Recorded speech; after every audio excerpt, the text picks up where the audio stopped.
오늘 주시는 하나님의 말씀은 마태복음 16장 1절에서 4절까지의 말씀입니다. 제가 봉독해 드리도록 하겠습니다. 바리새인과 사두개인들이 와서 예수를 시험하여 하늘로부터 오는 표적 보이기를 청하니 예수께서 대답하여 이르시되 너희가 저녁에 하늘이 붉으면 날이 좋겠다 하고 아침에 하늘이 붉고 흐르면 오늘은 날이 굳겠다 하나니 너희가 날씨는 분별할 줄 알면서 시대의 표적은 분별할 수 없느냐. 악하고 음란한 세대가 표적을 구하나 요나의 표적밖에는 보여줄 표적이 없느니라 하시고 그들을 떠나가시니라. 할렐루야. 저는 오늘 요나의 표적이라는 주님의 말씀으로 함께 은혜를 나누겠습니다. 믿음은 하나님이 주시는 가장 큰 선물입니다.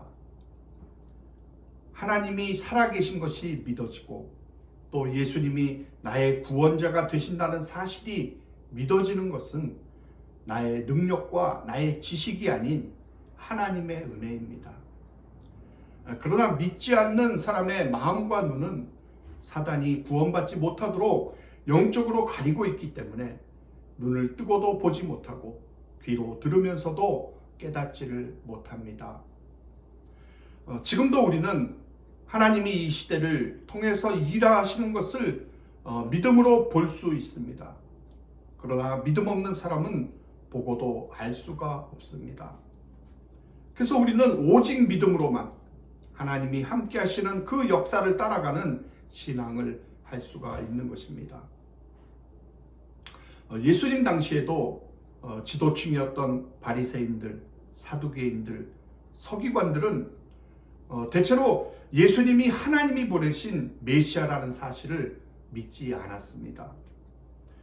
그래서 그들은 기회만 있으면 자주 예수님의 권위에 도전하면서 메시아의 표적을 보여달라고 요구를 하였습니다.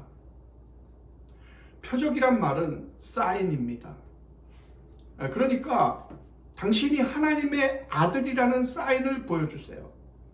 당신이 하늘로부터 왔다는 표적을 보여주세요 라는 것이었습니다. 그런데 그동안 예수님이 하나님의 아들이라는 표시로 많은 표적을 나타내셨습니다. 바리새인과 사두개인들도 예수님이 행하신 그 많은 표적들을 이미 보았습니다. 예수님은 우리가 아는 대로 많은 표적들을 행하시고 보여주셨는데 예수님의 동정녀 탄생은 물론이고 공생애 동안에 천국 복음을 전파하시고 하나님 나라의 도래를 가르치셨으며 구약에서 약속하신 메시아의 예언의 말씀이 자신에게 성취되었음을 분명하게 말씀하셨습니다. 그리고 수많은 병자들을 고치시고 더러운 귀신들을 내어 쫓으시며 바람과 풍랑을 잔잔케 하시고 수천 명의 사람들을 배부르게 먹이셨습니다. 그리고 또 죽은 자를 살리시기도 하셨습니다. 그럼에도 불구하고 그들은 이번에는 하늘로부터 오는 표적을 보여달라는 것입니다. 여러분, 하나님을 사랑의 관계 속에서 만나질 않으면 하나님을 내 인생의 탐욕을 채워주는 그런 도구로 보기 때문에 우리는 끊임없이 하나님께 표적을 요구하게 됩니다. 그러나 하나님은 표적을 베푸는 도구가 아니십니다. 인간이 신을 인정하지 않을 때 바로 이런 모습을 보이는 것입니다. 신을 테스트랍니다. 우리는 신앙이 성숙할수록 하나님이 아니라 자기 자신을 테스트하고 점검을 합니다. 그러나 신앙의 정도가 낮을수록 하나님을 테스트를 합니다. 특히 지금 우리가 살고 있는 이 포스트 모던 시대에는 하나님이 주신 이성과 과학을 이용해서 하나님을 대적하고 시험합니다. 이렇게 믿지 않으려고 하는 사람들에게는 어떤 것을 보여줘도 믿지 않습니다. 그런 사람은 믿지 않으려는 그 마음이 회개될 때만이 믿을 수가 있는 것입니다. 본문 2절과 3절에 보면 예수님은 저녁에 하늘이 붉으면 날이 좋겠다 하고 아침에 하늘이 붉고 흐리면 낯이 굳겠다 하나니 너희가 날씨는 분별할 줄 알면서 시대의 표적은 분별할 수 없느냐라고 그들에게 너희가 날씨는 잘 분별하면서 시대의 표적은 왜 분별할 수 없느냐고 말씀하셨습니다. 예수님의 시대에는 자연의 변화로 미래를 예측할 수가 있었던 시대입니다. 그러나 예수님이 주신 표적은 읽지 못했습니다. 그런데 지금 시대에는 수많은 정보들이 넘쳐나고 그 정보들로 미래를 예측하는 시대입니다. 그리고 이 과학과 기술로 하나님을 안다고 교만합니다. 그러나 진정한 미래의 예측은 불가능하고 인간은 불안하기만 합니다. 그래서 우리는 세상의 정보들로 예수님을 알 수가 없음을 알아야만 합니다. 여러분, 신약 성경은 헬라어로 그리스어로 쓰여졌습니다. 이 헬라어에서는 시간을 의미하는 단어가 두 개가 있습니다. 그 하나는 크로노스이고 다른 하나는 카이로스입니다. 크로노스는 일반적 의미의 시간입니다. 가만히 있어도 단순히 흘러가는 자연적인 시간, 즉 달력의 시간, 객관적인 시간, 모든 사람에게 공평하게 주어진 시간의 개념입니다. 그러나 카이로스는 의식적이고 주관적인 시간, 순간의 선택이 인생을 좌우하는 그 기회의 시간이고 결단의 시간입니다. 오늘 예수님께서 말씀하신 시대는 카이로스입니다. 결정적인 하나님의 때라는 뜻입니다. 영적으로 그때는 하나님께서 자기 아들을 메시아로 보내셔서 많은 사람들이 믿도록 표적을 보이는 때를 말을 합니다. 그래서 예수님은 너희들이 그런 시대의 표적은 왜 모르느냐라고 말씀하고 계시는 것입니다. 그들은 세상 일에는 이치가 받지만 영적인 일에는 무지했던 것입니다. 사랑하는 여러분, 우리는 어떻습니까? 수많은 지식과 정보로 많은 것을 판단하면서도 시대의 표적은 읽을 줄을 모릅니다. 그래서 지금 이 카이로스적인 표적을 우리가 이해할 수가 없는 것입니다. 내가 분별하지 못하면 내가 영적 암흑기요, 교회가 분별하지 못하면 교회가 영적 암흑기고, 시대가 분별하지 못하면 시대가 영적 암흑기인 것입니다. 코로나가 처음 우한에 생겼을 때에도 우리는 누구도 이것이 전 세계를 위험에 빠뜨릴 줄을 상상조차 하지 못했습니다. 근데 100년 전에도 똑같이 그런 일이 일어났었습니다. 스페인 독감으로 인해서 5천만 명의 사람이 사망을 했습니다. 그리고 이것 때문에 위정자들의 욕심으로 벌어진 제1차 세계대전이 종식이 되었습니다. 그리고 나서 100년 후인 이 시대에는 코로나가 발병을 한 것입니다. 하나님께서 탐욕의 마음을 멈추라고 신호를 보내는 것 같습니다. 그런데 한편으로는 우리는 이 코로나로 인해서 예배가 축복이고 감사임을 깨닫게 되었습니다. 코로나로 인해서 하나님이 하나의 표적을 우리들에게 주고 계신 것 같습니다. 그런데 이 표적을 깨닫질 못하고 코로나가 종식이 된다면 세상은 변함없이 탐욕과 범죄로 가득 찰 것입니다. 그래서 우리는 하나님이 주시는 이 표적을 깨달아야만 하는 것입니다. 우리는 위에서 말한 세 가지, 즉 대적과 탐욕과 교만의 시대를 살아가고 있습니다. 이것에서 아무도 자유하지 못합니다. 이것은 시대의 현상입니다. 그리고 우리는 이런 시대의 특징을 모두 성경을 통해서 알 수가 있습니다. 오늘 예수님께서는 이러한 시대를 악하고 음란한 세대라고 진단을 하셨습니다. 악하다는 것은 무엇입니까? 윤리적으로 비열하고 무가치한 것을 나타냅니다. 그리고 음란하다는 것은 성적인 타락을 나타내기도 하지만 더 많은 경우에는 하나님을 반역한 우상 숭배를 가리킬 때 성경에서 사용이 되었습니다. 그러므로 여기서 말하는 악하고 음란한 세대는 당연히 예수님을 모르는 자들을 말하고 있지만, 그러나 예수님을 알면서도 예수님을 저버린 사람들 역시도 악하고 음란한 세대라는 것입니다. 예수님은 하늘로부터 표적을 요구하는 바리새인들, 사두개인들, 서기관들에게 이 시대에 보일 표적이 요나의 표적밖에 없다라고 말씀하셨습니다. 왜 예수님께서 구약의 그 많은 표적들 중에서 하필이면 요나의 표적을 선택해서 말씀을 하셨을까요? 오늘 본문인 마태복음 16장에서는 요나의 표적이 무엇인지에 대한 설명이 없으나 마태복음 12장에서는 요나의 표적에 관해서 좀 더 자세하게 설명을 해서 말씀하셨습니다. 요나가 밤낮 사흘 동안 큰 물고기 뱃속에 있었던 것 같이 인자도 밤낮 사흘 동안 땅속에 있으리라. 심판때에 니느웨 사람들이 일어나 이 세대 사람을 정죄하리니 이는 그들이 요나의 전도를 듣고 회개하였음이거니와 요나보다 더 큰 이가 여기 있느니라 라고 이렇게 예수님께서 말씀하셨습니다.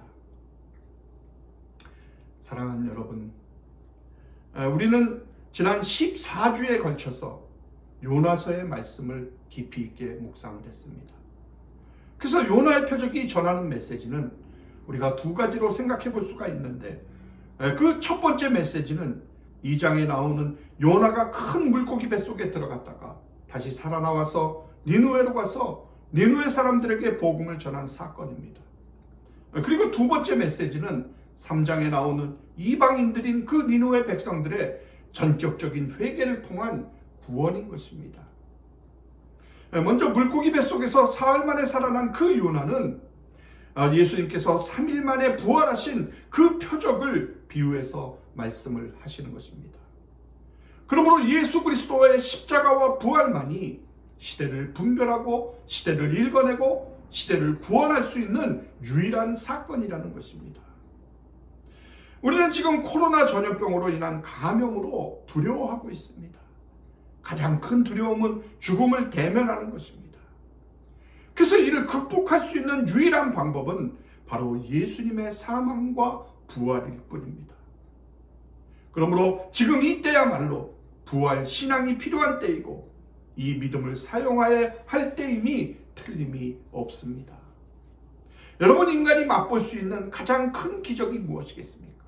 바로 예수 그리스도와 십자가와 부활뿐입니다. 나를 위하여 돌아가시고 부활하신 그 예수님만이 유일한 표적이 되는 것입니다. 이 점을 잊고 하는 교회 생활, 신앙 생활은 그저 나의 외로움을 정당하기 위한 것일 뿐이라는 것입니다. 그 다음으로 요나의 표적이라는 이 표적의 본질은 니느웨 백성들과 같이 바로 하나님의 낯을 피하여 자기의 뜻대로 살던 사람이 하나님의 아들이 되는 것을 말씀하는 것입니다. 무슨 말씀입니까? 사람이 스스로 이성이라는 것을 가지고 생각을 하면서부터 자기가 옳다고 여기는 것을 실현하려고 그렇게 살다가 인생이란 조성하신 분이 있구나라는 것을 깨닫고 그 조성하신 분의 뜻을 자기 존재의 이유와 목적으로 알고 살아가게 되는 것이 바로 사람에게 있어서 가장 핵심적인 표적이라는 것입니다. 하나님의 뜻으로 사는 삶이 바로 하나님의 아들이기 때문입니다. 여러분, 많은 사람들이 자기 육신의 삶이 삶의 본질이라 여기기 때문에 하나님께 육신에 필요한 것과 삶이 풍요해지는 그것을 복으로 알고 늘 그것만을 구합니다. 그런데 이것은 하나님의 낯을 피하는 것입니다. 하나님께서는 그 얼굴을 그런 사람들에게는 들지 않으신다는 것입니다. 왜냐하면 하나님은 사람을 지으시고 기대하시고 목적하는 것이 있는 그런 하나님이시기 때문에 그렇습니다. 하나님은 인생 자체를 풍족하게 하려고 사는 사람을 사랑하는 분이 아니시라는 것입니다.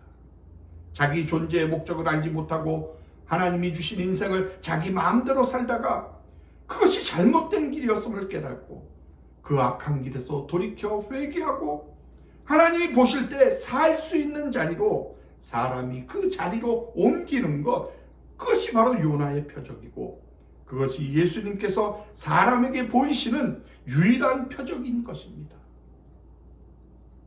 사랑하는 여러분, 그래서 표적이라는 것은 귀로 듣는 말씀이 아닙니다. 눈으로 보는 말씀입니다. 실제로 몸으로 체험하는 말씀입니다. 그것이 바로 표적인 것입니다. 여러분, 지금 엄청난 사건들이 우리에게 계속해서 전개되고 있지 않습니까? 그 속에 말씀이 있다는 거예요. 가장 중요한 것은 이 표적이 먼 옛날의 이야기가 아니고 바로 오늘의 사건이라는 것입니다.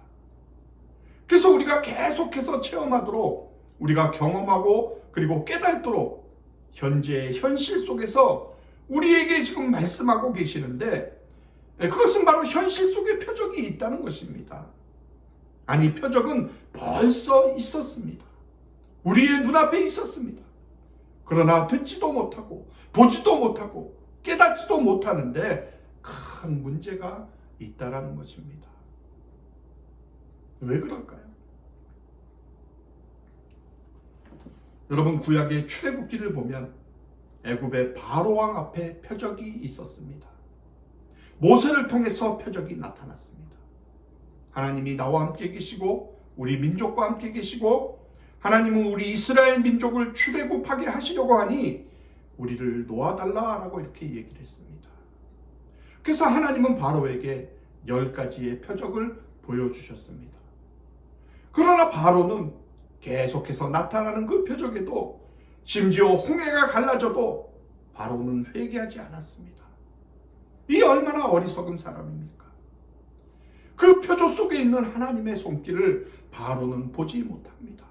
그 속에 있는 하나님의 음성을 듣지 않습니다. 왜요? 마음이 완악해졌기 때문에. 성경은 하나님께서 바로의 마음을 강팍해 하시리라 라고 말씀합니다. 마음이 강팍해진다는 것이 무엇입니까? 마음이 굳어진다는 것입니다. 굳어지면 들리질 않습니다. 보이질 않습니다. 바로 이것이 문제인 것입니다. 여러분, 오늘날도 그렇습니다. 많은 징조, 많은 표적을 봅니다. 근데 보는 사람이 있고 듣는 사람이 있고 느끼는 사람이 있지만 영영 보지도 느끼지도 못하는 이런 완악한 사람들을 우리가 보고 있다는 것입니다. 그래서 니느웨 성의 회개에는 깊은 신학적인 의미가 있습니다. 요나는 니느웨가 구원받기를 바라지 않았습니다. 그래서 그 원수의 나라에 하나님의 명령이니까 억지로 40일 후에 니느웨가 멸망한다라고 이렇게 외치기는 했지만 사흘 동안 다니며 외쳐야 할 것을 고작 하루만 다니며 외쳤습니다. 그러나 니느웨 백성들은 어땠습니까? 왕으로부터 가축에 이르기까지 하나님 앞에서 회개를 했습니다. 여러분, 이 말이 무슨 말입니까? 그들도 자신의 죄악을 알고 있었다는 것이에요. 우리가 그동안 그렇게 악하게 살았으니 멸망당하는 것이 마땅하지, 당연하지. 그래서 회개를 한 겁니다. 우리가 잘못했으니 하나님께 살려달라고, 당연히 망해야 한다는 것을 그들 자신이 받아들였다는 것이에요. 여러분, 바로 이것이 회개입니다. 그래서 니느웨 백성들은 구원을 받았습니다. 이 놀라운 사건, 요나의 음성을 듣고 니느웨 백성들이 구원을 받았다. 그것이 바로 요나의 표적밖에는 보일 것이 없다라는 것입니다. 그렇습니다. 오늘도 우리의 눈앞에는 많은 표적들이 있습니다. 지금 일어나고 있는 이 사건 하나하나에서 우리는 조용히 우리에게 말씀하고 계시는 하나님의 음성을 들어야 합니다. 그래서 하나님이 우리를 때리시면 그 때리는 매 속에 진노가 있고 악을 멈추게 하는 강한 능력도 있고, 그리고 그 속에 사랑도 있습니다. 진노와 사랑, 율법과 은혜가 함께 있는 거예요. 그게 바로 매라고 하는 것입니다.